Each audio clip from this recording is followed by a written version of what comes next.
Hallo meine Lieben und willkommen zurück bei Los mal, ein Podcast von der Emma für die Girlies und Nice Guys. Ich finde, das ist ein schönes Intro. Ich habe nämlich jetzt vor ein paar Tagen bei einem anderen Podcast, also dürfen.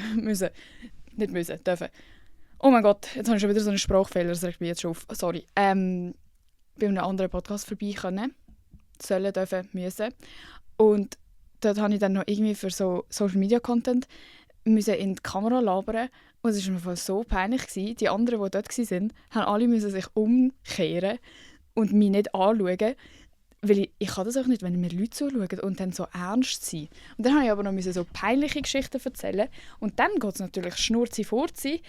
Ab die Post kann ich erzählen, egal wer zulässt. Aber sobald ich so ernst sein und so «Hi, da ist die Emma.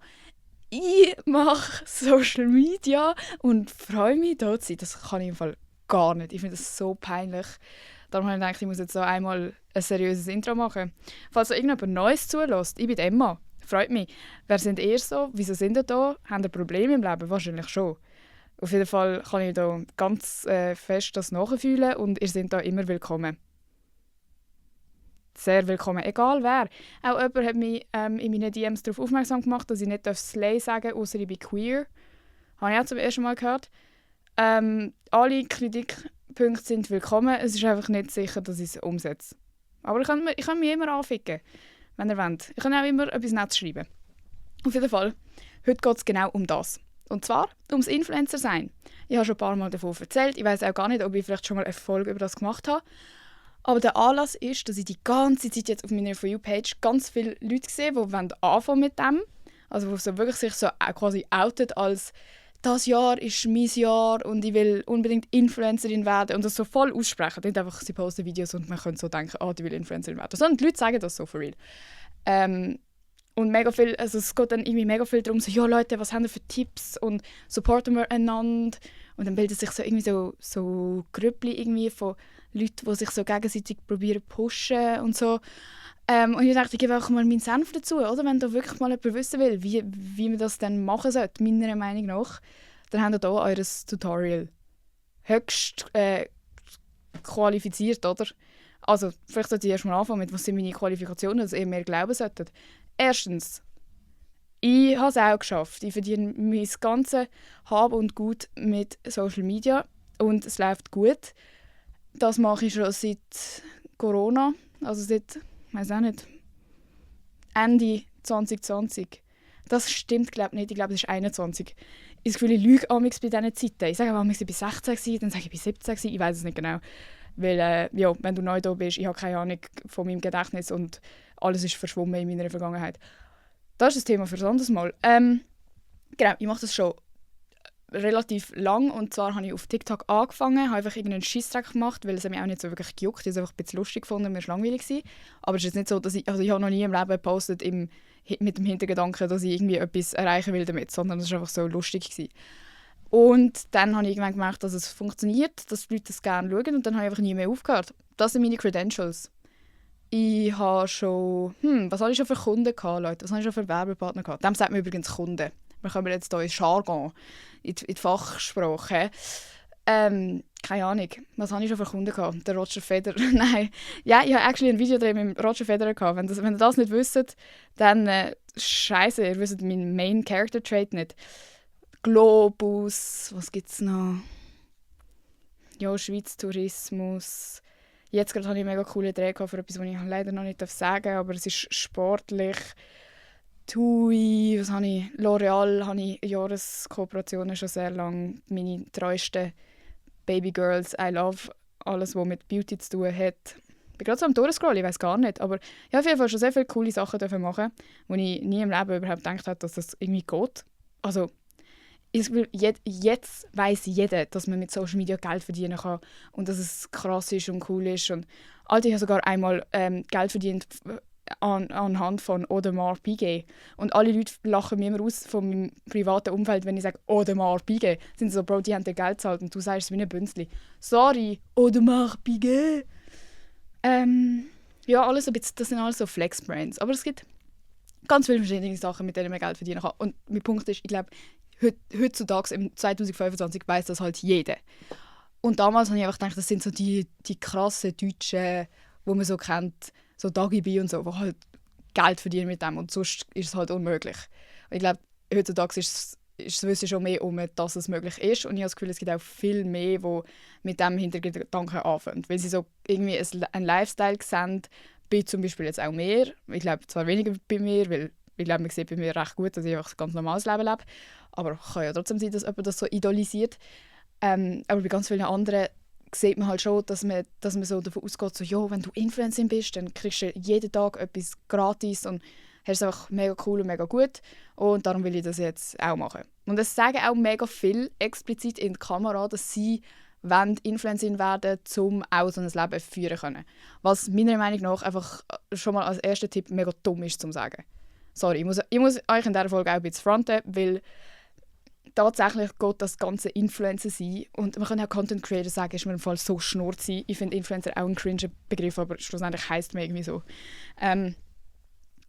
Schlussendlich geht das auch viel darum, wie die Leute dich wahrnehmen und wie du umgehst mit den Leuten und was du genau rauslässt. Wir wissen alle, dass ich nicht jemand bin, der das Blatt vors Maul nimmt. Und es geht auch überhaupt nicht um das. Du musst nicht «Hallo, heute erzähle ich dir, was meine Favoriten im Leben sind.» und so. Du musst nicht die verstellen. Aber man muss schon auch schauen, dass man nicht so überkommt, als würde man die Leute nur ausnehmen. Und das ist etwas, was die Leute, glaube ich, irgendwie noch nicht so gecheckt haben. Dafür, dass wir alle gross über Authentizität und man muss sich selber sein und du musst deine Persönlichkeit zeigen. Das weiss wie jeder. Jeder, der will anfangen posten, denkt sich so, ja okay, ich erzähle jetzt einfach ein bisschen von mir. Aber das Problem ist auf Social Media, dass du wie den Leuten musst vermitteln, dass es ihnen etwas bringt, dieses Zeug zu konsumieren. Wieso sollte jemand dein Video schauen, wenn du von der ersten Sekunde an sagst, «Hi, ich bin Emma, ich will Geld verdienen mit Social Media und darum mache ich jetzt das Video.» Swipe, juckt mich doch nicht. Es ist mir doch scheißegal, ob du willst reich werden. Ich will auch reich werden. Und jetzt schaue ich doch nicht das Video wegen dem. Versus, auch wenn du vielleicht im Hinterkopf hast, boah, es wäre schon geil, Geld mit Social Media zu verdienen, kannst du dein Intro machen. «Hi, ich bin Emma. Meine Challenge ist für das Jahr, so und so viele neue Sachen ausprobieren, weil ich mich selber challengen will. Komm mit auf meinen Weg.» Kennst du es sicher auch, dass man das Gefühl hat, man ist stuck und keine Ahnung, will etwas Neues ausprobieren. Dann hast du die Leute angesprochen, die Leute können relaten, weil jeder sich schon mal so gefühlt hat. Und du nimmst die Leute mit auf eine Reise. Aber nicht, «Hey, my road to 100.000 mit Social Media verdienen.» Juckt. Jeder will das. Juckt niemand. Ihr müsst wie die Leute ein bisschen abholen und mitnehmen. Und übrigens, Side Note, wenn ich jetzt so über das rede, als hätte ich voll Ahnung und als wäre ich so eine Babo und als würde ich alles so durchdenken und manipulieren, das ist eigentlich nicht so in der Realität. Ich bin mir das schon so gewöhnt, dass ich einfach so meine Anfänge in meine Videos habe und einfach so erzähle, dass ich nicht mehr aktiv so bin, was würde jetzt echt ziehen und was könnte ich echt sagen, dass die Leute mich gerne haben. Überhaupt nicht. Aber ich sehe halt sofort, was Sachen sind bei anderen, wo ich weiss, die Leute werden denken, oh mein Gott, was ist das für eine Person? Auch wenn man es selber vielleicht noch nicht so meint, vielleicht denkst du dir, wow, wenn mein erstes Video ist, ich will unbedingt Influencerin werden, dann denken die Leute, oh cool, sie traut sich etwas oder so, aber die meisten Leute sind halt judgy as fuck. Und das ist die Realität. Wenn man will wirklich erfolgreich werden mit dem, dann musst du auch irgendwie mit dem rechnen, dass die Leute immer das Dümmste von dir denken werden und wie du mit dem irgendwie arbeiten kannst und was du mit dem anfangen kannst.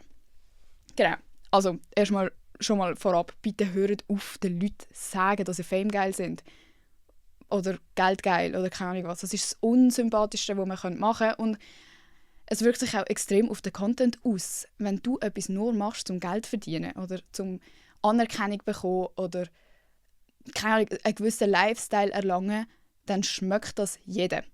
Wir sind alle stundenlang am Tag am Handy und jeder checkt, wenn er etwas schaut, ob das jetzt authentisch ist oder nicht. Es gibt auch solche, die lügen in ihrem Content, aber die machen das von Anfang an schon, erzählen sie irgendeine Lügengeschichte, wo du wie dann nicht mehr rauskommst, dass es gelogen ist, oder sind halt verdammt gute Lügner und machen das auch schon seit Jahren. Okay, es gibt immer, dass jemand unehrlich ist und man es nicht checkt. Aber gerade wenn man so anfängt, ist man ja noch nicht so comfortable vor der Kamera. Ich auch nicht gewesen. Also meine alten Videos will niemand schauen. Ich sage auch nicht, es muss irgendwie so sein, du darfst unsicher rüberkommen und so.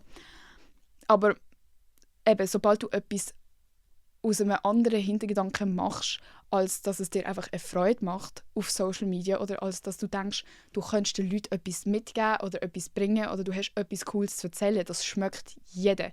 Wenn du selber nicht davon überzeugt bist, was du gerade erzählst, wieso sollte irgendjemand dir dann zuhören? Das heisst, wenn du vor der Kamera sitzt und 20 Videos machst mit «Oh Mann, Leute, wisst ihr, was ich machen könnte? Irgendwie sind meine Views immer nur bei 200 Views stuck. Der Algorithmus hasst mich. Leute haben Tipps. Schickt mal alle rote Herzchen in den Kommentar.» Alter, wer juckt's? Mach halt bessere Videos. Also jeder, der das schaut, denkt sich, ja, was kann ich dafür? Ich will auch, dass ich viral gehe. Juckt. Mach etwas. So. Und das ist übrigens auch etwas, was mich so nervt, wenn alle Leute sagen, der Algorithmus.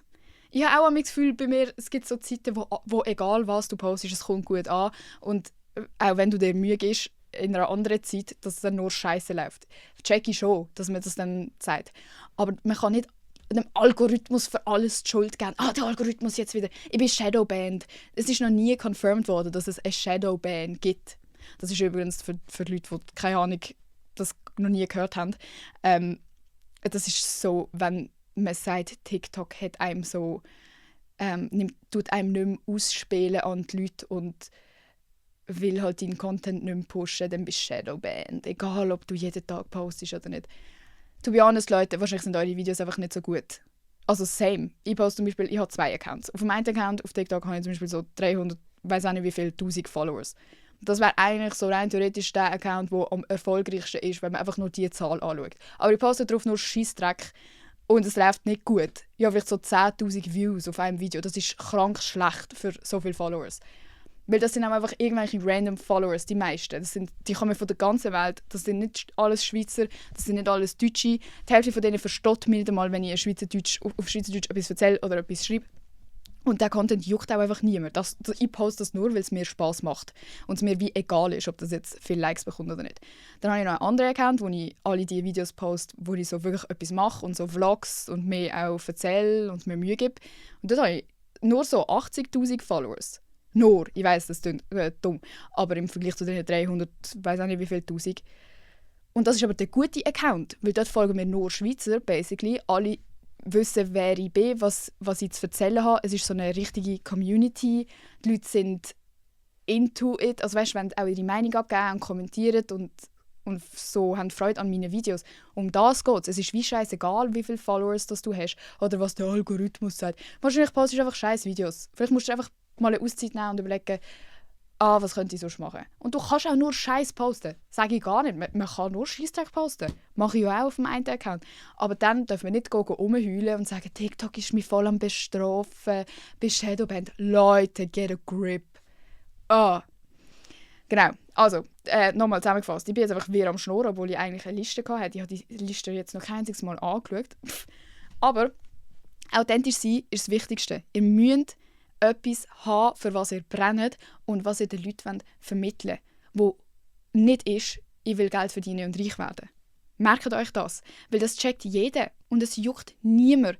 Vor 5 Jahren hast du das vielleicht noch machen können, weil dort noch nicht so viele Leute gepostet haben, aber jetzt ist die Konkurrenz so, also jeder postet ja und jeder würde es gerne machen. Dann musst du wie noch mehr rausstehen. Es reicht auch meistens nicht mehr, um nur hübsch zu sein, weil es gibt schon ganz viele, die nur hübsch sind und das posten. Und klar, das zieht. Es gibt ganz viele, die nur hübsche Videos posten und rich geworden sind von dem.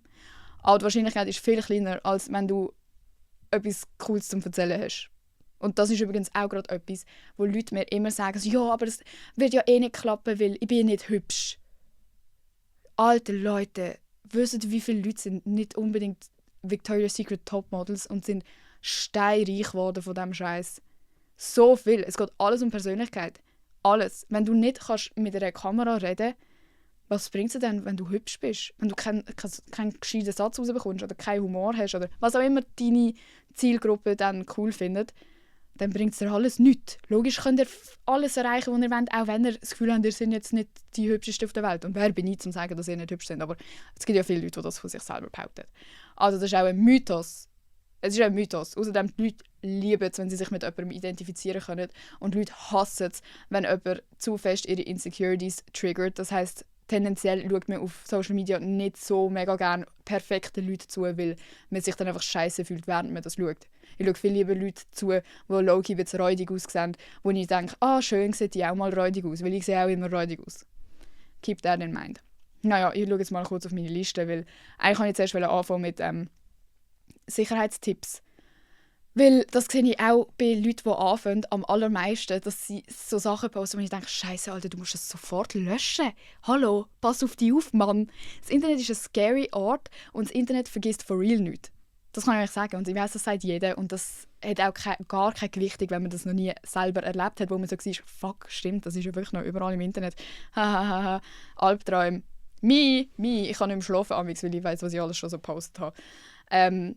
Aber hier in Kürze die wichtigsten Safety-Sachen, damit euch kein Scheiß passiert. Weil es ist creepy und auch wenn zum Beispiel nur 300 Leute dieses Video schauen, weißt du, wie viele Leute 300 Leute sind? Google mal jetzt 300 Menschen in einem Raum. Das ist crazy. Und unter 300 Leuten gibt es sicher schon so 4 Creeps. Quelle Emma. Darum ist es wichtig, dass wenn ihr irgendwo sind und von dort aus postet, sei das jetzt keine Ahnung, irgendeine Freizeitaktivität, Ort oder ein Hotel. Gerade wenn ihr irgendwo länger sind. Eben, jetzt gerade Hotel ist das beste Beispiel. Lieg nicht, wo dein Hotel ist, wenn du noch dort bist. Man postet immer erst, wo man ist, wenn man nicht mehr dort ist. Zum Beispiel ich poste nicht einmal so, ich poste zum Beispiel auf Insta mega viele Stories, wie ich am Reden bin im Wald, während ich mit der Tilda am Laufen bin. Das poste ich nicht, wenn ich noch im Wald bin. Weil wenn irgendjemand weiss, wo ich wohne, dann weiss die Person, die Emma ist gerade nicht daheim. Oder umgekehrt, wenn jemand weiss, wo ich wohne und wo ich ungefähr durchlaufe, weiss die Person genau, wo dass ich jetzt gerade allein im Wald bin. Postet man nicht.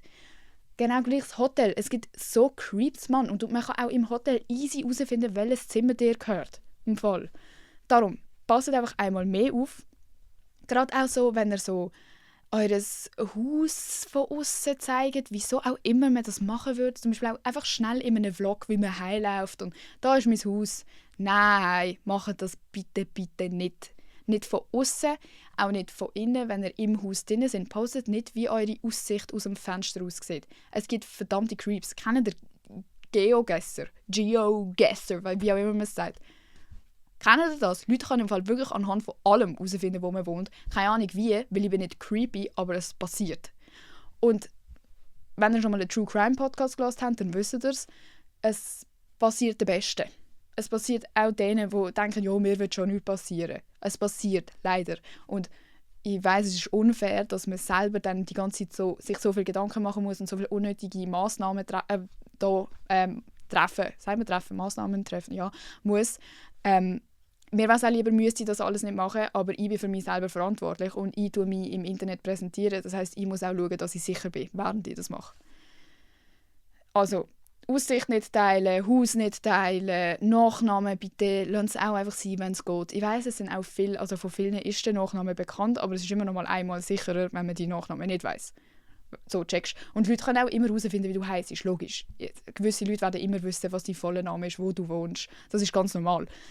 Bei mir zum Beispiel, in meinem Dorf, es weiss doch auch jeder, dass ich da wohne. Man sieht, wo ich wohne, man checkt sofort von draussen und das spricht sich auch um, aber das ist dann gerade mein nächster Punkt. Ich habe das auch zum Beispiel von all meinen Kommentaren herausgefiltert, wie mein Wohnort heisst, wie es dort heisst, wo ich in die Schule gegangen bin, wie ich heisse. Also wirklich alles so die Namen, wo die Leute in den Kommentaren schreiben, weil das passiert oft. Also Leute würden am liebsten den ganzen Tag schreiben, «Hey Emma, habe ich dort und dort gesehen. Hey, gell, du wohnst in Bruck.» Ich wohne nicht in Bruck, obviously. «Gell, du wohnst dort neben Bö. Habe ich gestern gesehen, am 4:04. Am besten noch genau den Zeitpunkt liegen, wo ich jede Woche am gleichen Ort bin, damit es jeder noch weiss. Gell, dein Nachname ist...» Leute kommentieren das einfach öffentlich, anstatt wenigstens mir so privat schreiben, auch wenn ich dort nicht bestätigen würde, ja, stimmt, das ist meine Adresse, kannst du ja mal vorbeikommen. Das ist... Man muss einfach von Anfang an das Zeug rausfiltern. Ich habe es einfach zu lange nicht gemacht und plötzlich ist überall meine Adresse gestanden. Das ist auch nicht so geil. Nicht meine volle Adresse, aber mein Wohnort.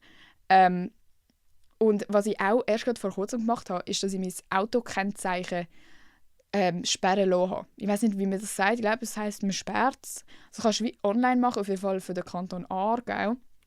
Du kannst online einfach so ein Formular ausfüllen, weil weiß nicht, ob ihr das überhaupt wisst, aber eigentlich sollte man das allgemein machen, weil es gibt immer Creeps, die wirklich sehen, dass du in dein Auto einsteigst, eine Frau bist, junge Frau bist, was auch immer, dann einfach auf deine Autonummer eindingsen und dann wissen sie, wo du wohnst und wie du heisst. Ich weiss nicht, wieso das so ist in der Schweiz. Aber man kann es sperren lassen. Das heisst, ich habe vor kurzem, als ich dann mal jemandem den Mittelfinger gezeigt habe und dachte, oh, das ist ein bisschen blöd, vielleicht wenn die Person weiss, wer ich bin, habe ich das mal sperren lassen, weil es gibt oft Situationen, wo ich ins Auto steige und weiss, wir haben jetzt gerade 10 Leute zugeschaut, die genau wissen, wer ich bin. Und das ist extrem paranoid und Leute, die dort zuhören, denken sich, Alter, chill mal. Aber irgendwann ist es halt nicht mehr, Alter, chill mal. Und das ist eben auch der Punkt, wo viele vergessen, dass die meisten Leute anfangen zu posten und denken, ja, es schaut ja eh keine Sau. Und plötzlich bist du an meinem Punkt, wo jede Sau es weiss. Ich hätte auch nicht damit gerechnet, dass ich mal schauen muss, dass niemand weiss, wo ich wohne. Obviously nicht, aber es passiert. Und lieber machst du es von Anfang an richtig gut, als dass ich im Nachhinein denke, Scheiße, wieso habe ich das nicht früher gemacht? Das sind meine sehr gut gemeinten Tipps, die ich auch gerne früher umgesetzt habe. Und als letztes noch, schaut auch, wenn wir eure Adresse geben, zum Zeug verschicken. Weil man kriegt mega oft so Nachrichten, sobald du etwas postest, du musst nicht mal viele Followers haben für das. Also, hey, wir wollen dir gratis geben, kannst du uns die Adresse geben. Und 99% der Fälle ist das ganz normal und die machen nichts mit deiner Adresse. Aber ich würde schon auch schauen, weil die geben die Adresse zum Teil dann vielleicht auch weiter und dann kriegst du plötzlich irgendwelche komischen anderen Päckchen, die du gar nicht willst, wo irgendein Scheissdreck drin ist. Ich habe einfach mal ein Fidget-Toy in meinem Briefkasten gehabt, ohne Absender, ohne nichts. Ich frage mich, wer das war. Melde dich, falls du es warst. Und dann noch allgemein. Also übrigens, ich habe auch noch auf Insta gefragt, was die Leute für Fragen haben. Da gehe ich dann nachher drauf ein. Aber einfach erstmal, was mir alles so in den Sinn kam, wo ich überlegt habe, was wichtig sein kann. Allgemein gibt es ja auf Social Media extrem viele Leute, die behaupten, sie haben Tipps, wie du Fame werden kannst. Und Leute, Breaking News, neuer Algorithmus auf TikTok. Jetzt ist wichtig, dass man das und das macht. Du musst 5-mal am Tag posten, immer am 6, 12 und 8 oder so. Haben ihr schon mal die Accounts von diesen Leuten angeschaut? Keiner von denen ist Fame, keiner von denen verdient viel Geld. Haben das Gefühl, wenn sie die geilsten Tipps auf der Welt für Social Media wirklich verteilen würden, wären sie nicht erfolgreich. Nein, Conclusion, die Leute, die so Tipps verteilen, haben keine Ahnung und es ist wie egal. Wenn du ein gutes Video zum Posten hast, dann ist es egal, ob du das am 12 oder am 6 postest. Dann ist es ein gutes Video. Dann wird es die Leute interessieren. Egal wann. Es sind immer Leute am Handy. Klar, es gibt bessere Zeitpunkte. Ich poste auch nicht am Morgen am 8. Aber schlussendlich, wenn du das geilste Video auf der Welt hast, dann läuft es auch am Morgen am 8. Und die Leute wollen Geld verdienen oder Aufmerksamkeit erreichen, indem sie so tun, als hätten sie mehr. Es gibt ja auch mega viele, die so posten. Ich bin Social Media Profi und ich zeige dir, wie du viral gehst. Leute, auch so das inflationäre Brauchen vom Wort viral. So ein Video hat so 10'000 Views und Leute so, oh mein Gott, mein Video ist viral gegangen. Chillt doch, es ist so egal. Es ist so egal. Viral ist so, wisst ihr, was viral heisst? Wie ein Virus. So Central C-Skandal, das ist viral. Egal, das ist auch wirklich egal. Das regt mich einfach nur auf. Es ist auch egal, was man, meiner Meinung nach, was man für Hashtags braucht oder für Musik oder was in der Caption so. Also klar ist es cool, wenn du eine coole Caption hast, aber wenn du eine scheiß Caption schreibst, juckt es wie auch niemand, wenn dein Video cool ist. Und irgendwelche Filter und irgendetwas. Nein. Es gibt wirklich Leute, die so sind, du musst in der Hashtag For You-Page, Hashtag Switzerland, Hashtag Nein, du musst nicht. Also wenn ihr auf das relayt, um irgendwie erfolgreich zu werden, dann weiss ich auch nicht. Etwas anderes, was ich finde, ist underrated, ist Untertitel machen. Ich weiss, es ist anstrengend, vor allem wenn man halt Schweizerdeutsch redet. Ich mache aber eigentlich immer Untertitel, weil du erreichst halt mehr Leute mit dem. Nicht mal nur, ja, weil dann ist es auf Hochdeutsch noch. Das ist bei mir ein Aspekt, weil bei mir schauen gleich auch noch gerne Deutsche zu, weil sie Schweizerdeutsch mega cool finden. Aber auch nur schon, wenn man halt, also weißt du, wie oft scrollen die Leute, ohne dass sie Ton anhaben können. Und dann können sie das Video einfach nicht schauen, wenn sie auf lautlos eingeschaltet haben, weil wenn du redest und es gibt keinen Untertitel. Und auf alle anderen Sprachen gibt es halt automatisierte Untertitel und sie können es lesen, aber bei den Schweizerdeutschen musst du dann immer weiter scrollen, weil du es gar nicht hörst. Und wenn du das machst, dann behaltest du die Leute halt viel länger an deinem Video. Und das ist ja etwas, was zum Beispiel for real Effekt ist, dass je länger Leute dein Video schauen, desto mehr Leute wird es dann angezeigt, desto besser läuft das Video. Du willst ja die Leute so lange wie möglich auf dieser App behalten, weil das gefällt TikTok natürlich, wenn die Leute den ganzen Tag drauf chillen. Darum hilft es immer, wenn du etwas Visuelles auch noch hast. Auch gerade, weil die Attention Span von den meisten Leuten so am Arsch ist, dass man am liebsten lost, liest und noch Soundeffekte dazu hat, damit man auf alle Arten voll reizüberflutet ist und dranbleiben kann. Und ja, dann habe ich noch Authentizität draufgeschrieben, aber das habe ich, glaube ich, schon ausgeschlachtet, Leute. Das ist wirklich das Wichtigste. Und auch nochmal, es gibt so viele Leute, die sagen, ja, aber ich weiß gar nicht, was erzählen. Und ihr müsst im Fall nicht. Sorry, man muss im Fall nicht Influencer werden. Wenn ihr sagt, boah, ich weiß nicht, ich stand voll nicht gerne vor der Kamera, wie soll ich denn das machen? Oder ich habe irgendwie gar nichts zu erzählen, dann macht es nicht. Weil dann ist es einfach auch unangenehm für euch. Ich will nicht sagen peinlich, weil das ist kann euch wie egal sein, ob andere Leute das peinlich finden, aber es ist ja für euch selber unangenehm, wenn ihr euch dem irgendwie aussetzt, nur weil ihr denkt, ja, es wäre noch geil, Influencer sein, aber ihr habt eigentlich gar keine Freude daran, habt nichts zu erzählen, es schiesst euch eigentlich nur an, dann sucht euch halt irgendein anderes Ding, wo man Geld damit verdienen kann. So. Aber es ist egal, wenn ihr etwas zu erzählen habt, wo ihr Freude daran habt, wo ihr passioniert sind, wo ihr vielleicht auch mehr wisst als andere oder das cool überbringen könnt, dann ist es im Fall egal was. Also, es gibt so viele Leute, die Fame werden mit random Scheiß, zum Beispiel so campen oder so. Die reden dann zum Teil nicht einmal. Die haben einfach cool, filmen es dann cool und created dann so ein Ambiente. Das geht natürlich auch, wenn du irgendwie videografisch mega coole Skills hast, dann geht das auch so. Es geht auch nicht alles über nur verbal. Du kannst auch Stories erzählen, ohne reden.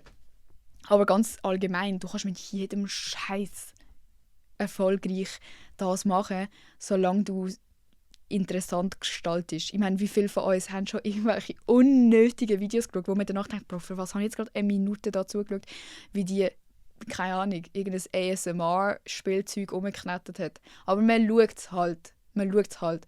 Das heisst, wenn ihr es irgendwie so gestalten könnt, dass die Leute dranbleiben, dann habt ihr eigentlich schon gewonnen. Es ist nicht so deep. Du musst auch nicht deine krassesten Geheimnisse auspacken oder die ganzen Leute roasten, so auf Kosten von anderen Content machen. Musst auch nicht. Es ist recht simpel eigentlich. Überlegt euch einfach, was ihr denn gerne schaut. Und macht einfach auch das. Das hilft mir am meisten. Am meisten denke ich so, was mache ich da für einen unnötigen Scheiß? Und dann denke ich, ja gut, aber ich würde es schon auch schauen.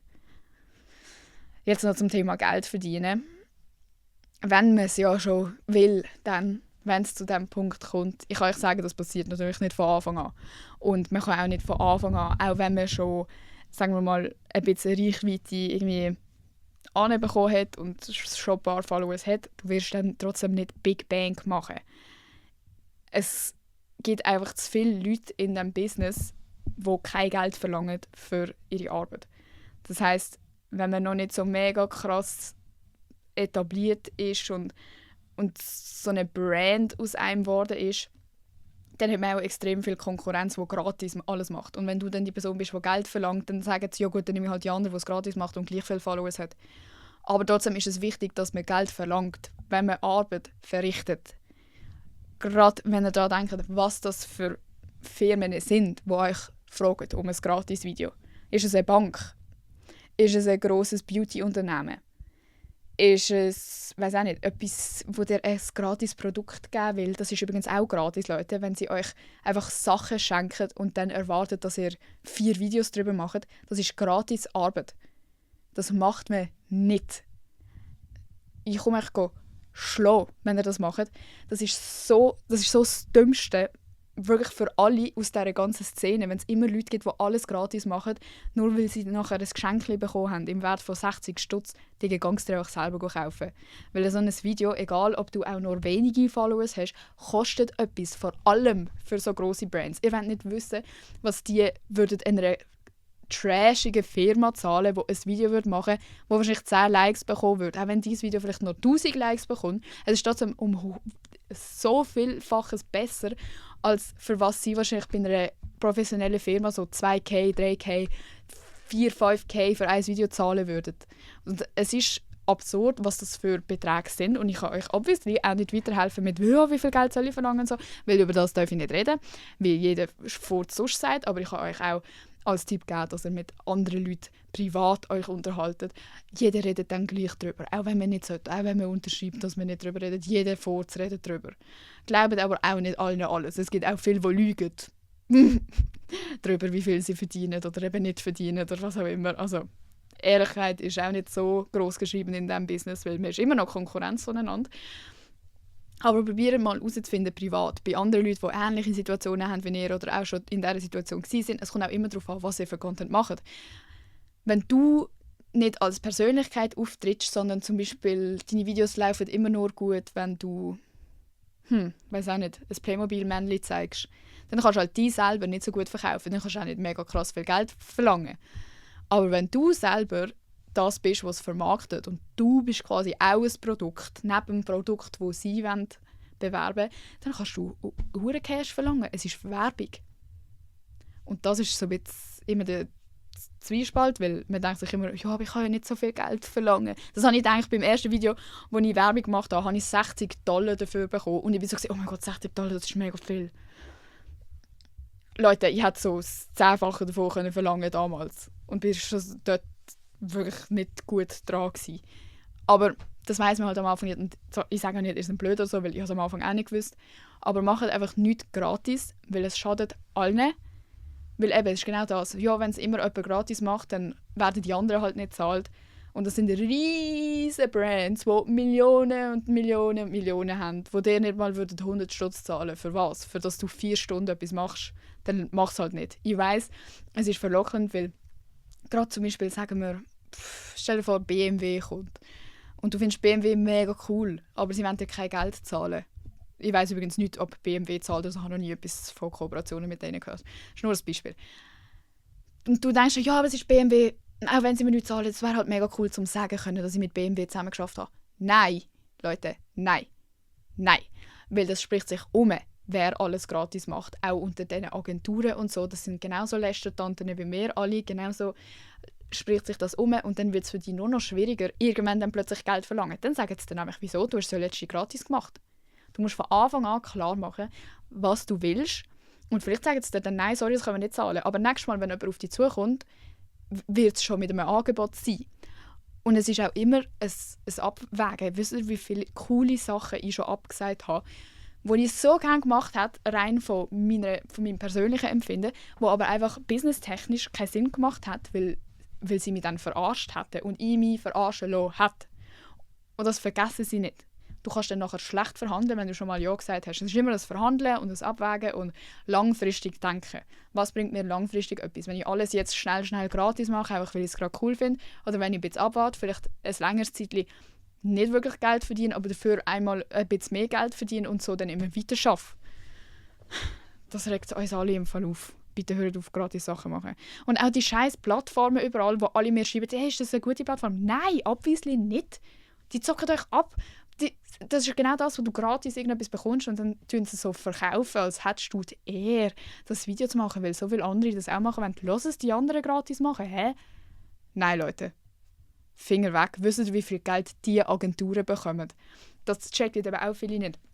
Sie sagen dann oft, ja, wir haben eben kein Budget für das. Sie haben Budget, sie entscheiden einfach, wem sie es verteilen. Die kriegen, also ihr müsst euch vorstellen, Agentur, Brand und du. Amigs kommen Brands auch direkt zu dir, dann kannst du mehr Geld verlangen, weil keine Agentur dazwischen steht, die auch noch Geld einsackt. Aber die Agentur kriegt einen fetten Batzen, um eigentlich alles machen. Die machen das Konzept, blablabla. Brand muss gar nichts machen. Die Agentur sucht die passenden Content Creators aus und verteilt den Batzen Geld, den sie bekommen haben, um den Leuten zu zahlen. Einfach so, wie sie gerade finden und so, wie die Leute halt Ja sagen. Sie haben Geld. Sie wollen es dir einfach nicht geben. Die haben immer Geld. Es gibt auch immer Spielraum. Du kannst auch immer noch mal verhandeln mit denen. Auch wenn sie von Anfang an sagen, ja, wir könnten nur 20 Stutz zahlen, am Schluss würdest du wahrscheinlich auf 600 kommen. No joke. Sie haben immer mehr Geld. Überlegt euch, wenn es ein Start-up ist oder so ein Local Business, logisch nicht. Aber wir reden hier von den gängigen Sachen, wo alle plötzlich Werbung dafür machen. Und nochmal etwas. ich weiss, es ist cool, an Events eingeladen zu sein. Ich gehe auch gerne an Events, gerade wenn es irgendetwas Cooles, Krasses ist, was man sonst halt nicht erleben würde. Ich kann euch aber auch sagen, eigentlich ist es gar nicht so cool. Es ist cool, um zu sagen, man war dort gewesen. Und in den Videos sieht es dann schon immer cool aus. Aber schlussendlich hast du nicht einen mega krass guten Abend, außer du hast gute Company dort. Oder eine coole Begleitung dabei oder was auch immer. Aber an sich, es ist nicht so mega krass. Am Anfang ist man einfach sehr impressed von, was es für eine Welt ist und wow, ich bin hier eingeladen worden und es ist mir eine Ehre. Aber am Schluss des Tages hast du wahrscheinlich 4 Stunden, 5 Stunden, 6 Stunden, vielleicht den ganzen Tag verschwendet, blöd gesagt, wenn man geldtechnisch überlegt, für etwas, wo du nicht dafür bezahlt worden bist, wenn du gratis dort hingehst. Und wenn du nur hingehst und nichts postest, okay, kann man noch darüber diskutieren, weil dann hast du wie keine Dienstleistung erbracht, außer dass du dort bist, die dort gezeigt hast. Aber auch das, ab einem gewissen Zeitpunkt bist du eine Brand. Und wenn du irgendwo auftauchst, dann sendest du auch schon ein Signal. Auch wenn gratis. Das Problem ist aber, wenn alle gratis an die Events gehen, wissen die meisten ja, was passiert. Jeder Hund postet eine Story, vielleicht noch einen Vlog und ich bin dort und dort eingeladen gewesen. Gratis! Dann haben sie jetzt 3 Stories von dir gratis bekommen und ein ganzes Video, das auf TikTok, Insta und YouTube postest. Kannst du jetzt mal ausrechnen, wenn du schon mal Geld verlangt hast, wie viel Geld du wahrscheinlich für das hättest können verlangen. Und klar, ich mache das auch amigs. Weil ich denke, mega schön, mega tolle Abend gewesen, tolle Einladung, tolle Brand. Dann kann man mal gratis etwas machen, weil man es einfach nett meint. Oder weil man vielleicht sogar im Hinterkopf hat, okay, die werden in Zukunft safe nochmal Geld für mich ausgeben. Jetzt gebe ich ihnen einmal so etwas gratis und dafür sollen sie mich aber nochmal anfragen und mir nochmal Geld geben, for real, für eine richtige Kampagne. Aber hört auf, gratis an Events zu gehen, nur damit ihr 10 Stories davon posten und flexen damit, weil ihr playet euch selber. Ihr playet euch. Ihr macht gratis Scheiß die ganze Zeit. Darum überlegt euch das nochmal mit diesen Events. Und eben, es ist ein grosser Zeitaufwand. In dieser Zeit kann man eigentlich anders machen, was produktiver ist, anstatt einfach nur, wow, ich bin eingeladen worden zum Essen. Du kannst auch selber das Essen zahlen und produktiver sein, wenn du sonst schon nichts dafür bekommst. Und übrigens, ich töne jetzt auch so mega besserwisserisch und low-key so, auch so geldgeil und so, aber ich meine das wirklich nur gut, weil die meisten, die anfangen, werden voll played. Und auch viele, die schon jahrelang dabei sind, werden voll played und lassen sich voll playen. Und es ist einfach auch wichtig, dass man weiss, was man macht. Gerade weil Social Media etwas ist, wo extrem junge Leute anfangen, die noch nie Geld verdient haben oder irgendwie mal Nachhilfe gegeben haben oder so. Logisch, ich habe auch nur Nachhilfe gegeben, vor dem, dass ich Geld mit Social Media verdient habe. Und bin um jeden Franken froh gewesen. Bin ich auch immer noch. Es ist nicht für mich, als wäre es selbstverständlich. Aber das Problem ist, die nutzen das alle aus. Die checken alle, dass wir alle keine Ahnung von Geld haben, wenn wir anfangen. Und das sind erwachsene Menschen, die schon lange in der Marketingbranche arbeiten, die wissen, wie viel Geld im Marketing eigentlich drin liegt. Ich sage das immer wieder, Leute, könnt mal googlen, wie viel ein Plakat am HB kostet für eine Firma. Einfach nur ein Plakat, Werbung. Im Werbebusiness steckt so viel Geld drin. Wirklich, sie können euch schon ein bisschen etwas zahlen. Und auch wenn ihr jung seid, ihr müsst euch informieren, redet mit irgendjemandem, sucht euch jemanden, zahlt vielleicht sogar jemandem Geld, der beratet, aber nicht diese Social Media Gurus, die sagen, ja, ich helfe dir viral zu gehen, sondern so jemand, der mit Finanzen daraus kommt. Weil sonst werdet ihr einfach jahrelang nur played und checkt es viel zu spät. Und einfach noch allgemein ein Tipp, oder vielleicht ein Disclaimer, das Umfeld von euch wird sich wahrscheinlich verändern in dem Moment, wo man anfängt, so etwas zu machen. Und es ist unangenehm. Es wäre auch komisch, wenn nicht. Es ist peinlich ein bisschen. Man denkt sich so, wie cringe. Und es werden auch als allererstes die Leute von deinem Dorf sehen. Also das schreiben wir auch mega oft. Ich würde es mega gerne machen, aber wie mache ich, dass es nicht alle Leute sehen, die mich kennen? Das schaffst du nicht. Die werden es im ersten Moment allen schicken, die du kennst. Oh mein Gott, schau, was sie macht. Scheiß drauf. Die macht das bei mir wahrscheinlich immer noch. Aber mittlerweile ist es, oha, schau, es hat ja gleich noch geklappt. Mach einfach weiter. Und ich würde auch einfach aufpassen, mit wem man sich so zusammentut und so zusammen Content macht und auch, wie das einfach überkommt. Weil am Anfang, wenn du so merkst, das funktioniert ja, das kriegt Aufmerksamkeit. Gerade wenn du es vielleicht mit jemandem zusammen machst, ist ja auch oft so auf Kosten von jemandem. Das kann mega schnell etwas kaputt machen in einer Freundschaft, wenn ihr zum Beispiel vorher schon befreundet sind. Kann aber auch so in der Szene, wenn du so jemanden kennenlernst und so bist, wir sollten mal zusammen etwas machen und dann merkst du eigentlich, ja, es ist eigentlich jedes Mal anders, wenn dann plötzlich die Kamera läuft.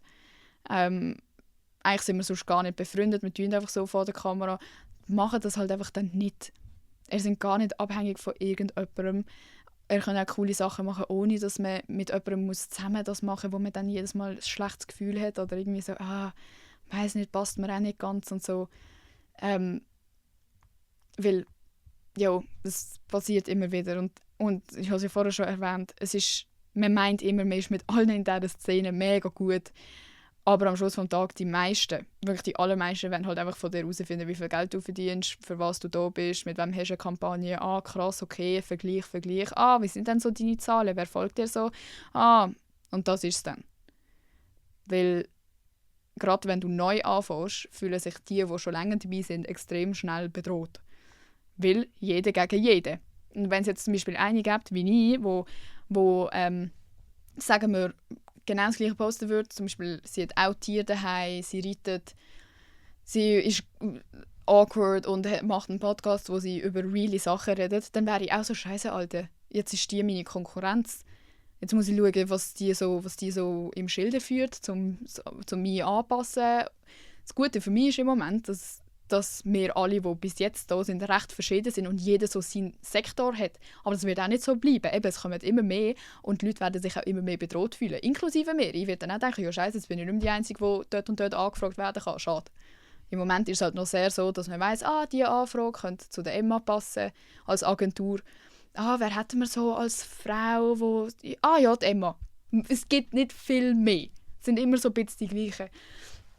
Und denkt einfach nicht, dass alle immer gute Intentionen haben. Gerade auch wenn am Anfang, POV, deine Videos laufen gut und du bist neu und so, wenn am Anfang gerade alle Grossen zu dir kommen und so, wir sollten auch mal etwas machen, dann ist das, weil sie threatened sind und die gerne einbinden in ihr Zeug, um von dir zu profitieren, weil sie checken, bei der läuft es gerade gut, ich sollte das ein bisschen mitnehmen in mein Ding. Und klar, man kann auch selber von dem profitieren. Also wenn du findest, es wäre mega geil, bei der Emma im Video sein, wenn ich dich frage, komm doch mal zu dir, zu mir, und du findest, ja geil, würde mir Cloud bringen, bei der Emma in einem Video sein, dann mach's. Aber es sei dir einfach bewusst, dass beide Seiten eigentlich meistens profitieren, wenn sonst würde man es nicht machen. Es ist alles ein Business und es ist schwierig, das zu unterscheiden, weil es so persönlich ist und man so viel von sich gibt, dass man wie nicht checkt meistens, das ist ja Arbeiten. So, es ist wie in einem Büro, aber wir sind halt nicht im Büro und das ist schwierig, so die Grenzen verschwimmen mega schnell und keine Ahnung, es kann dann halt auch enttäuschend sein. Der Moment, wo du dann checkst, die hat eigentlich nur Fame abstauben, die haben mich gar nicht so cool gefunden. Aber wenn du dir dann bewusst bist und auch davon profitierst, dann kann man es natürlich machen, wie ein Girlboss. So, jetzt wird mich euren Fragen. Es haben nämlich ganz viele Leute Zeug gefragt zum Social Media Game. Habe ich auch nicht anders erwartet, weil eben, es ist hoch im Kurs. Okay, ab wann muss ich es genau mit Werbung markieren? Ab dem Moment, wo du Werbung machst. Es gibt extrem viele grosse Influencer, die wirklich ihren Lebensunterhalt seit Jahren mit dem verdienen, die es einfach nicht machen. In der Schweiz ist es halt auch noch nicht so reguliert, also es kommt die jetzt eigentlich niemand anficken, aber die Frage ist halt, wie lange noch? Du musst alles kennzeichnen, es ist auch eine ethische Sache. Du musst, auch wenn du etwas gratis bekommst, musst du anschreiben, dass es Werbung ist. Genau, also eigentlich muss man es immer machen, die wenigsten machen es. Immer wieder mal, weil natürlich Content, der nicht gekennzeichnet ist, kommt besser an. Und man will ja, dass Werbung gut ankommt, damit man nochmal gebucht wird. Keine hat Lust, um Werbung zu schauen, eigentlich. Bei mir auch, meine Werbevideos laufen immer schlechter als alles andere. Aber ich muss es halt gleich kennzeichnen. Wie läuft das mit PR-Päckchen? Das sind Päckchen, wo man gratis Zeug bekommt übrigens. Ja, die Leute schreiben die eigentlich einfach an und fragen nach deiner Adresse. Und dann kriegst du das. Und genau gleich mit so Päckchen, Leute, man muss nichts posten davon. Du bist überhaupt an nichts gebunden.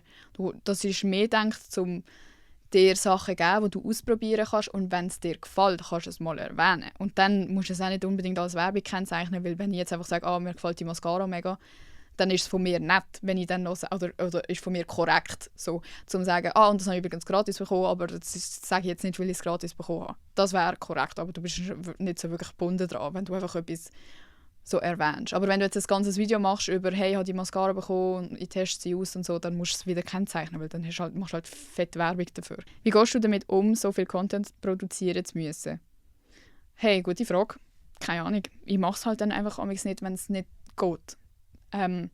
Also, es gibt ganz viele Leute, die da wirklich viel krasser reinhasseln als ich, die ich mega bewundere, die dann so alles hinter das stellen und auch immer krasses schlechtes Gewissen haben, wenn sie zum Beispiel einen Tag kein Video gepostet haben.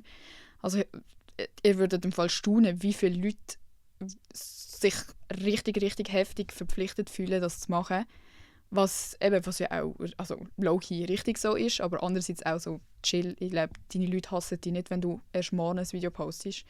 Aber man hat halt so den Druck von sich selber meistens. Ich glaube, die meisten Leute, die selbstständig sind und irgendwie Erfolg haben mit dem, sind halt auch mega perfektionistisch und darum ist es schon mental immer so, du hast halt immer im Hinterkopf. Auch, du weißt auch, wenn zum Beispiel jetzt 2 Tage nacheinander Werbung kommt, dann hast du sofort ein schlechtes Gewissen und denkst, Scheiße, jetzt muss ich aber etwas Cooles raushauen, damit sie nicht genervt sind davon, dass jetzt gerade nur Werbung gekommen ist. Oder eben, wenn es mal nicht reicht, weil alles andere im Leben gerade Vorrang hat, dann postest du vielleicht dann halt mal mehr Stories oder so, damit man gleich etwas sieht. Das Ding ist halt, man redet sich selber immer so ein bisschen ein, so, ja, weisst du, dass sie nicht enttäuscht sind oder so, aber keine Sau würde merken, wenn ich jetzt einen Monat verschwinden würde, wahrscheinlich. Oder so die treuesten 20 würde es vielleicht merken, aber sonst würde ich dann einfach wieder posten und wäre so, schon lange nicht mehr auf der For You-Page gehabt. Wo bist du? Fertig. Es juckt niemand. Die Leute haben ja wie alle ihr eigenes Leben, aber wenn man Content macht, ist wie das deine Hauptbeschäftigung. Darum, keine Ahnung, ich mache es einfach dann, wenn es mir Spass macht und sonst finde ich es schon auch ein bisschen scheiße, wenn ich es nicht schaffe. Also ich habe dann schon auch ein schlechtes Gewissen. Aber das gehört irgendwie, glaube ich, einfach dazu. Es ist wie wenn du so deine Hausaufgaben nicht gemacht hast oder nicht gelernt hast, obwohl du einen Test hast. Es ist halt einfach blöd. Aber es geht. Jemand hat gefragt, wie findet man Managements?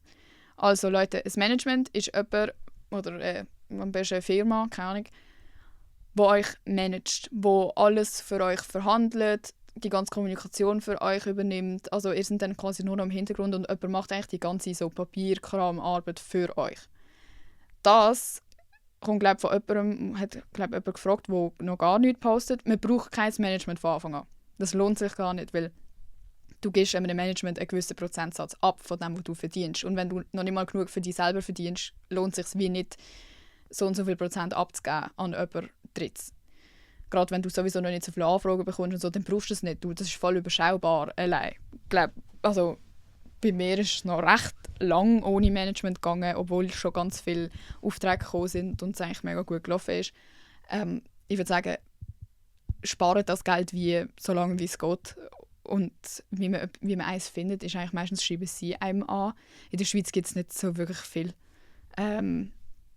Und man muss halt mega aufpassen. Es gibt wirklich mega viele räudige Managements, die einem einfach so abzocken. Und ich höre auch von Deutschland mega viel, dass ein Management die Creators dann so zwingt, Sachen zu machen, nur weil es für das Management gut wäre. Und eigentlich, ja, nimm jetzt die Anfrage an und so, weil wir brauchen Geld. Und das ist halt dann übel. Also man muss wirklich schauen, dass man diesen Leuten voll vertrauen kann und dass es eine gute Partnerschaft ist und dass auch du immer noch Nummer 1 bist und dass deine Interests langfristig eine Rolle spielen und nicht einfach, ja, das Management will Geld von dir abzwacken. Ja. Behandle dich Freunde und Verwandte anders, seit du Influencer bist?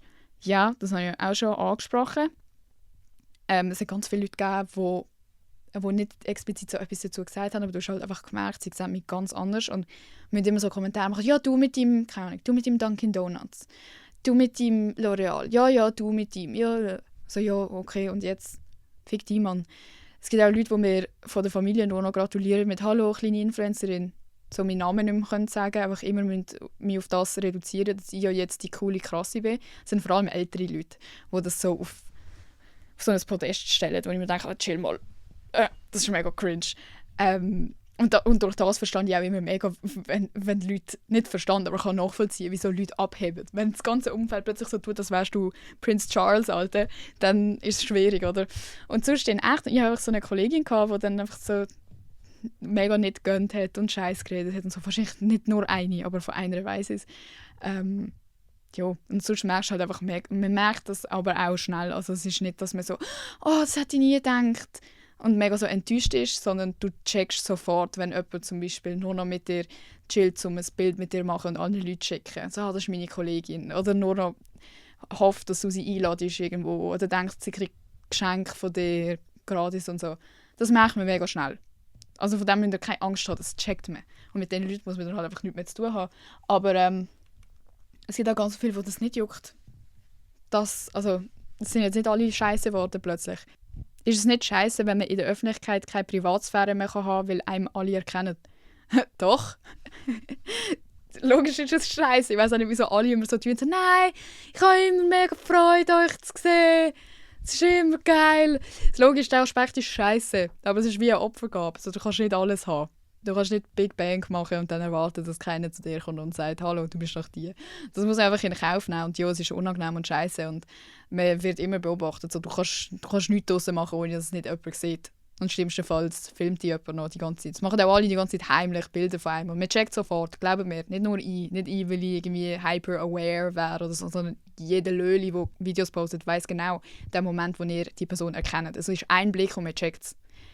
Ihr könnt 1 Sekunde schauen und wir wissen, ob ihr uns erkannt habt oder nicht. Man wird so sensibel auf das, weil es den ganzen Tag so ist und man natürlich auch irgendwie sich achten muss, wer sieht mich jetzt da und was mache ich jetzt da und wie verhalte ich mich. Ja. Es gibt Leute, die schießen ein bisschen drauf und verhalten sich trotzdem scheiße in der Öffentlichkeit, aber ich bin nicht so ein Mensch. Das heisst, mich stresst schon ein bisschen, weil ich will natürlich nicht, dass die Leute irgendwie anders von mir denken oder irgendwie enttäuscht sind oder so denken, was ist das für eine? Und gleichzeitig habe ich auch keinen Bock, den ganzen Tag angelabert werden von irgendwelchen Leuten, die so halb nett sind. Sind in dem Fall nicht alle nett. Das wäre ja cool, wenn alle immer so wären, oh mein Gott, hi, ich liebe deine Videos. Die Menschen sind auch so, hallo, kann ich ein Bild mit dir machen? Nicht mal hallo. Ey, kann ich ein Bild mit dir? Das ist so 0815 Interaktion. Aber klar, das kann man auch oder oft auch mega nette oder Leute, die so ein bisschen schücher sind und so. Und es ist nicht, dass, wenn Leute zu mir kommen, die dann sagen, oh Scheiße, schießt mich an. Aber im Großen und Ganzen logisch ist es scheiße, dass man keine Privatsphäre hat. Und es ist einfach unangenehm. Aber ist okay. Ist das heutzutage überhaupt noch möglich, weil es ja schon so viele bekannte Influencer gibt? Ja. Hallo, vor allem in der Schweiz. Überlegt mal, es gibt nicht so viele bekannte Schweizer Influencer. Wenn ihr überlegt, Amerika, Deutschland, die haben viel krassere Szenen als in der Schweiz. Da gibt es auch viel mehr, die bekannt sind. Klar, es ist schwierig, einfach gerade so die berühmte Person werden, die jeder kennt. Aber innerhalb von dem, was man selber macht, ist das logisch möglich. Hallo? Oh, welche Kriterien musst du erfüllen, damit dich eine Kollaboration entlöhnt? Also, das ist jetzt sehr crazy formuliert. Meinst du damit einfach, welche Kriterien muss ich erfüllen, um Geld zu bekommen mit einer Kollaboration? Du musst auf jeden Fall, es gibt die meisten Agenturen haben eben so Tools, wo sie die ganzen Accounts auseinandernehmen und schauen, was hast du für eine Community, was hast du für Engagement, hast du Fake-Followers, postest du brand-safe Sachen oder weniger, zum Beispiel wenn jemand einen OnlyFans-Link in der Bio hat, dann ist es schon vorbei. Das tut sofort detekten oder wenn du schon mal so etwas gepostet hast oder so, dann kannst du gerade für die meisten grossen Brands keine Werbung mehr machen. Wenn du viel zu viel so Content postest, wo eben nicht brand-safe ist, wo nicht zu ihrer Brand passt, dann bist du auch schon draussen. Und das wird wirklich auf alles bezogen. Also die wissen genau, was du gemacht hast und schon gepostet hast und so. Oft ist auch ein Problem oder ein Kriterium, dass du nicht mit Konkurrenz zusammen geschafft hast. Also wenn jetzt Bank XYZ zu mir kommt und sagt, hey, willst du mit uns zusammenarbeiten? Aber ich habe vorher schon mit Bank A kollaboriert, dann wird es schwierig. Du unterschreibst meistens auch, dass du so und so viele Monate nicht mit der Konkurrenz Werbung machst und so. Aber das ist eigentlich so das im Fall. Eine hat gesagt, I don't know, wie mich motivieren. Ich habe gedacht, das würde ein bisschen schneller gehen mit Followers bekommen. Das ist genau das, was ich meine. Wenn ihr anfängt und denkt, ich will einfach viele Followers, dann good luck. Dann geht es auch automatisch so lang, weil ich habe das Gefühl, das merkt man halt im Content, dass du nur Followers haben wirst. Ich würde einfach vielleicht auch mal eine Pause einlegen und einfach überlegen, ja, was will ich überhaupt mit dem und wieso mache ich es und dann einfach wegen dem machen. Und dann kommt das dann schon von allein. Wahrscheinlich. Ich muss auch ganz ehrlich sagen, es sind nicht alle gemacht für das. Du kannst auch vielleicht denken, du willst es gerne, aber irgendwie nicht so rüberkommen. Oder vielleicht auch nicht so das Charismatische haben oder so die Connection nicht aufbauen können. Und dann klappt es vielleicht einfach nicht. Aber du musst es halt einfach probieren. Wenn du wirklich das willst und Freude daran hast, dann probier es einfach weiter. Es geht nicht von heute auf morgen, vor allem nicht nachhaltig. Logisch, man kann 3 virale Videos haben und dann plötzlich Tausende von Followers. So sind übrigens auf meinem einen TikTok-Account die 300, weiß auch nicht wie viel, 1000 haben sich angesammelt, weil ich halt einfach immer so Trends gemacht habe, die so Millionen von Aufrufen hatten. Aber das bringt dir nichts. Lieber hast du ein paar Followers, die wissen, was bei dir läuft und die cool finden, als so Randoms, die dir einfach irgendwie folgen für nichts. Wie überwindet man das Gefühl, dass man auf jedem Bild beschissen aussieht? Wenn das dein Problem ist, dann wird es schwierig, weil du wirst beschissen aussehen und du wirst dich blamieren und es wird cringe sein und die Leute werden dich auslachen. Und über das musst du drüber stehen. Ich sage nicht, dass es einfach ist, aber man kann dann nicht rumheulen, dass «Oh nein, das ist nicht meine Seite» und das ist «Nein, warte, mach es nochmal, ich sehe hässlich aus». Das kennt ihr ja sicher auch, wenn man, oder so, auch jetzt für mich, die Situation, die ich erzählt habe, dass ich da bei diesem Podcast war und so musste ernst über mich reden und das nicht gerne mache, das ist nicht eine gute Einleitung geworden, dann schlussendlich, weil ich nur gestresst war, wie sage ich das jetzt und ich sage das nicht gerne so und dann ist man so verkopft und dann kommt es nicht gut. Also ich hätte jetzt das nicht freiwillig gelassen, was ich nachher dort erzählt habe, based on meiner Einleitung. Und wenn du die ganze Zeit dann vor einer Kamera hockst und eigentlich etwas zu erzählen hast, aber dann die ganze Zeit zum Beispiel nur dich selber in der Kamera anschaust oder die ganze Zeit schneiden musst, weil das jetzt scheiße ausgesehen und das merkt man halt sofort. Und wie man das überwindet, weiss ich nicht. Ich glaube, du musst dich einfach mit dir selber auseinandersetzen und mal fragen, wieso denke ich so von mir selber, wieso interessiert es mich. Vielleicht auch, wenn jetzt jemand würde sagen, ja, du siehst hässlich aus da drauf, wieso juckt es dich? Aber das ist ja ein ganz anderes Ding. Also ich würde euch auch allen, wenn ihr wirklich ein grosses Problem habt mit euch selber und erstmal dort denkt, Scheiße, das ist noch eine grosse Baustelle und Hilfe, ich hasse mich, low-key, dann ist es kein guter Zeitpunkt, um mit Social Media anzufangen. Weil auch wenn du ein gesundes Selbstwertgefühl hast und eigentlich selbstsicher bist, es kann dich komplett auseinandernehmen, was auf Social Media läuft. Du kannst erwarten, dass Leute das Video cool finden werden und es kommt plötzlich völlig auf die falsche Schiene, wird völlig der falschen Leute ausgespielt und die ganzen Kommentare sind voll mit «Du bist fett und hässlich, bring dich um». Also no joke. Bei mir ist einmal, ich habe so ein Video gemacht mit, kennt ihr den Trend noch? Keine Ahnung, ich bin Schweizerin, natürlich esse ich jeden Tag Käse oder so. Und ich habe das gemacht mit «Ich bin ein Horse Girl, natürlich...» Dann habe ich einfach so ein Video gemacht, so einen silly goofy Trend, Alter, und es war auf Insta Reels. Reels-Kommentare sind immer noch übler. Die ganzen Kommentare sind voll mit irgendwelchen Männern. Ich weiss auch nicht wieso, Bro. Es war ein Horse-Girl-Video, wo gesagt haben, Alter, die scheiß Horse-Girls sind die schlimmsten, Mann, bring die um, Alter. Die scheiß Ross will ich fressen und so. Ganze Kommentarspalte voll. Und wenn du nicht im Reinen mit dir selber bist und wirklich noch grosse Probleme hast, dann schau erstmal auf das. Du wirst auch viel cooler rüberkommen können, wenn du das im Griff hast. Und allgemein für dein Leben ist es sicher keine schlechte Idee. Wie war es mit den Mitschülern? Also ist es dir nicht peinlich gewesen? Doch, hallo, Leute, es ist hure peinlich.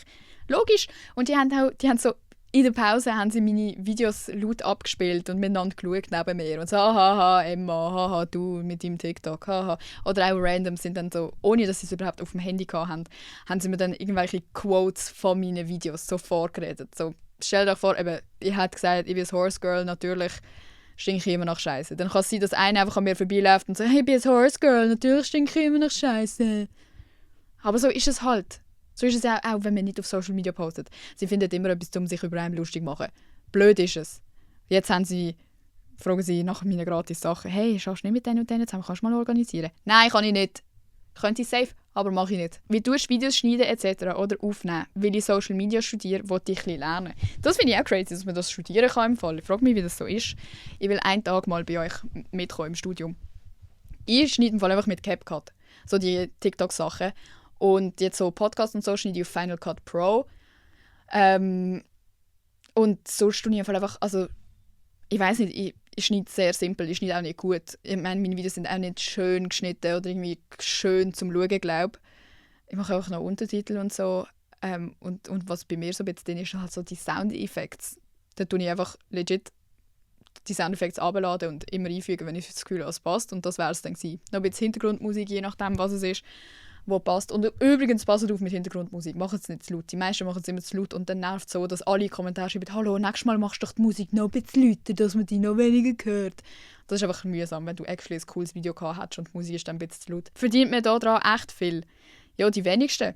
Das sind halt ganz viele, die es probieren und so ein bisschen stuck bleiben. Und dann gibt es so die paar Prozent, die halt wirklich viel Geld damit verdienen. Wie so mit allem. Eben, man hat so die Idee von, ja, ich poste jetzt Videos und nachher werde ich reich. Aber das sind halt die wenigsten. Das sind die wenigsten, die enden wie Dagi B oder Bibi. Also wisst ihr, was ich meine? Oder Jake Paul oder so, das sind die wenigsten. Aber ja, man kann gutes Geld damit verdienen und es ist eine riesige Branche. In der Schweiz jetzt noch weniger als an anderen Orten, aber eben, wie ich gesagt habe, es ist eine Werbebranche, es steckt enorm viel Geld drin. Die Leute wollen euch etwas verkaufen und immer wenn das der Fall ist, steckt viel Geld dahinter. Muss man Beiträge promoten schon, oder? Nein, Leute, sicher nicht. Die Person meint, dass man kann ja Geld zahlen, dass deine Posts so mehr Leute angezeigt werden. Also so kaufenmäßig. Nein, sicher nicht. Sicher nicht. Das machen wenn dann Brands. Und für das kriegt man übrigens auch extra Geld, Leute. Wenn ihr Brand-Deals habt und sie sagen euch, sie wollen euer Video boosten, dann verlangen ihr für das gerade nochmal 200% mehr. Liebe Grüße, Emma. Kostet es am Anfang viel Geld? Sicher nicht. Hallo? Ich kann einfach mit eurem Handy anfangen. Ich habe einfach mein Handy damals ist kaputt gegangen, weil es mir ins Meer gefallen ist. Und dann habe ich einfach auf so einem Toaster iPhone 6 angefangen, der so gelegt hat. Es hat einfach nicht mal, ich konnte nicht lip-sinken, weil es so gelegt hat. Mit dem habe ich angefangen. Du brauchst nichts. Du brauchst einfach dein Handy fertig. Du brauchst kein Mikrofon, du brauchst kein Schnittprogramm, das etwas kostet. Du brauchst nichts. Mit der Zeit kostet es dann schon ein bisschen Geld, aber das investiert man ja dann gern, weil du verdienst ja dann auch Geld irgendwann. Also, wenn man es for real macht. Aber Leute, Disclaimer, man kann einfach Videos posten, weil man es lustig findet, ab und zu mal, ohne Pressure und ohne Welle Geld damit machen und so. Also, nur so. Das klingt jetzt hier so mega machermässig und so. Das ist halt wirklich für die Leute, die es so Wunder nimmt oder die vielleicht auch schon angefangen haben und so. Aber es ist auch voll geil, wenn man einfach nur postet und ein bisschen Spass hat und dann 3 Monate nicht mehr postet und dann wieder Spass hat. Es ist wie euch selber überlassen. Bei unschlüssig wegen der Sprachwahl, Schriftdeutsch oder nicht. Wie hast du dich damals zu was entschieden? Es kommt halt darauf an. Auf Hochdeutsch erreichst du immer mehr Leute. Aber auf Schweizerdeutsch verdienst du höchstwahrscheinlich schneller Geld.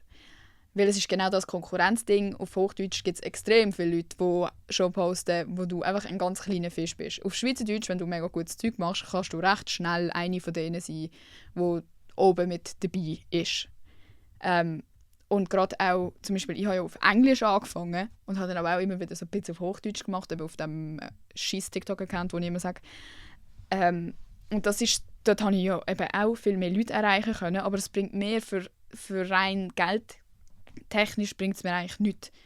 Weil in der Schweizer Brands zahlen eigentlich also viel mehr Geld, als wenn irgendeine komische Firma von den USA kommt und sagt, hey, I can give you $50. In der Schweiz gibt es einfach gutes Geld für deine Arbeit, die du leistest. Und die Schweizer Brands oder die Leute, die in der Schweiz Werbung machen wollen, auch wenn es nicht eine Schweizer Brand ist, wollen natürlich Schweizer Leute erreichen mit dem, was sie bewerben wollen. Sonst könnten sie es auch einfach in Deutschland machen oder irgendwo sonst. Und wenn jemand in der Schweiz auf dich zukommt, dann wollen sie, dass du Schweizer Followers hast. Das heisst, am besten redest du eigentlich Schweizerdeutsch, wenn du Geld verdienen willst und coole Sachen hast. Und es braucht auch mehr Schweizer. Hallo, machen es auf Schweizerdeutsch, ist cool, dann haben wir ein bisschen mehr Diversity da bei uns. Kommen die Agenturen auf dich zu oder fragst du sie an? Oder wie entstehen die Connections? Ich habe noch nie eine Agentur angefragt, ehrlich gesagt. Das kann man, glaube ich. Ich weiss nicht, inwiefern das funktioniert. Ich habe das noch nie so richtig gehört. In der Schweiz ist es auf jeden Fall so, dass die Agenturen einfach auf dich zukommen. Dann tust du erstmal verhandeln. Also sie sagen dir erstmal, um was es geht, was so ungefähr verlangt wird. Dann sagst du, okay, für das will ich das und das. Sie sagen vielleicht, nein, das können wir nicht zahlen. Wie wäre es mit dem? Dann kannst du sagen, nö oder doch.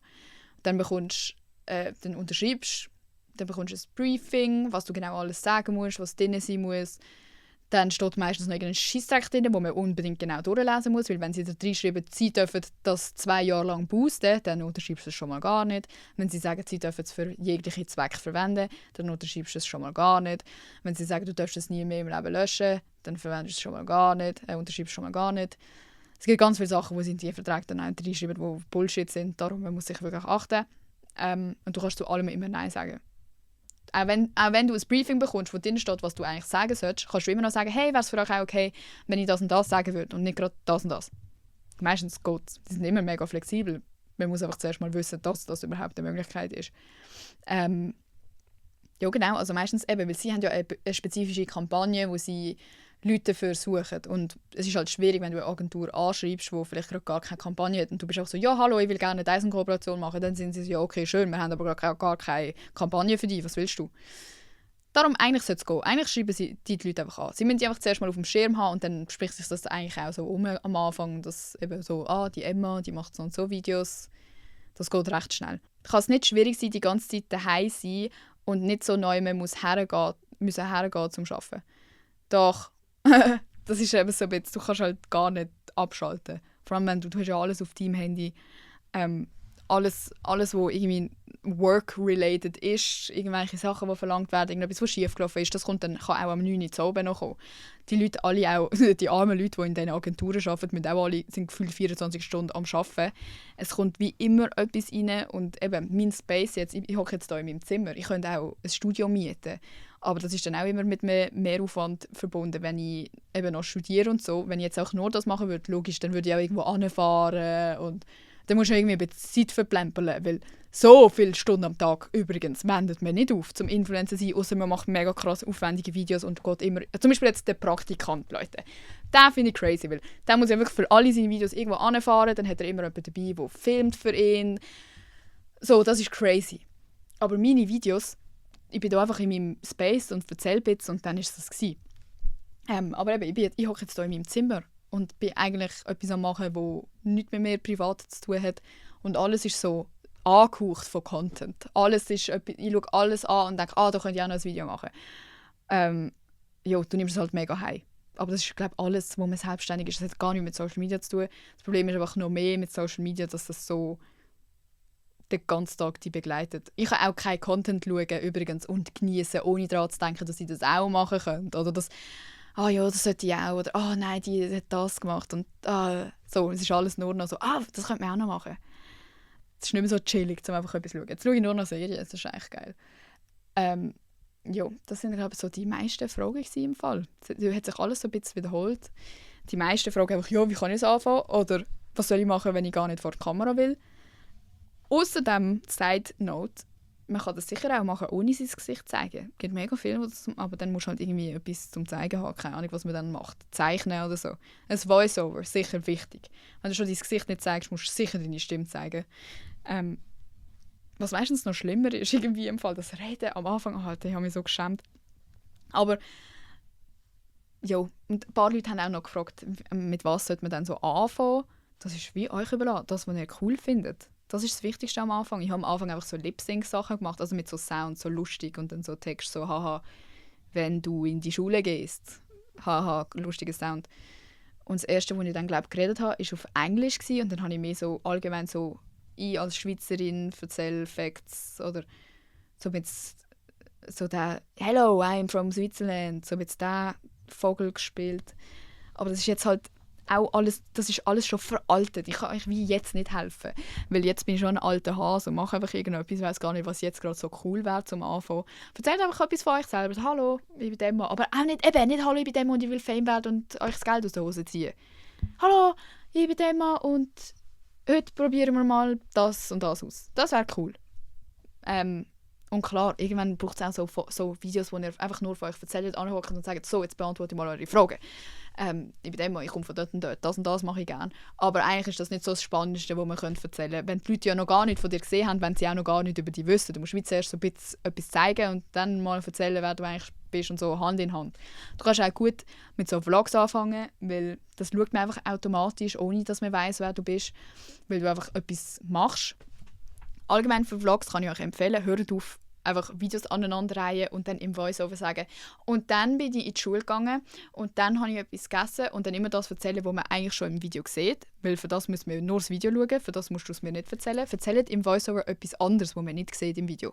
Man muss auch nicht alles nochmal sagen, was man im Video sieht. Ich kenne es selber an mir, ich denke so, ja, aber ich will ja schon noch explizit sagen, also dann bin ich mit Tilda laufen. Aber man sieht es wie. Dann erzähle ich lieber, alte Leute, heute ist mir etwas Krasses passiert, weil das ist halt wie spannender. Da könnt ihr euch ja eben, wie ich gesagt habe, auch immer selber überlegen, was ihr gerne schauen würdet. So. All in all, es ist ein cooler Beruf. Es ist ein Privileg.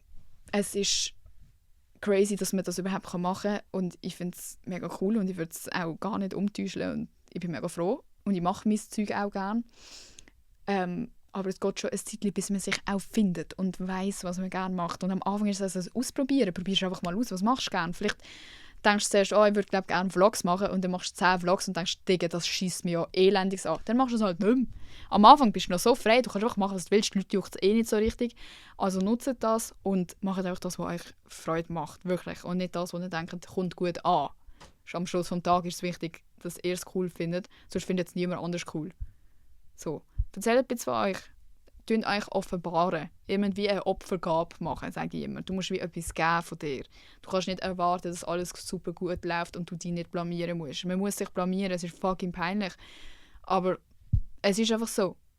Und am Schluss des Tages, die Leute, die dich auslachen, scheiß auf die sind nicht komisch. Die wollen einfach selber, die würden selber gerne so mutig sein. Scheiß auf die. Ich hoffe, ihr habt es spannend gefunden. Stellt mir gerne weitere Fragen, wenn ihr sonst noch etwas habt oder andere Themenvorschläge, was euch noch interessieren würde. Ja, bewertet den Podcast, sage ich immer wieder. 5 Sterne oder nichts. Ich freue mich auf euch. Übrigens, wie fändet ihr das, wenn es wieder mal eine Live-Podcast-Show gibt? Könnt ihr mal Bescheid geben, fändet ihr das cool, würdet ihr kommen? Ich sage noch gar nichts. Und wenn das droppt, habe ich wahrscheinlich auch schon ein YouTube-Video gepostet von meinem Fuerteventura-Trip. Spoiler, ich habe ein WC kaputt geschissen. Ganz gerne schauen. Ich packe es sonst vielleicht in die Beschreibung. Ich weiß gar nicht. Wahrscheinlich ist es... ich weiß nicht, ob es schon draussen ist dann. Aber es hat mich gefreut, mit euch zu reden heute. Ich hoffe, ihr seid irgendwie produktiv gewesen währenddessen und wir hören uns ein anderes Mal. Hoffentlich wieder pünktlich am Sonntag. Wenn nicht, hasst mich bitte nicht. Tschüss zusammen.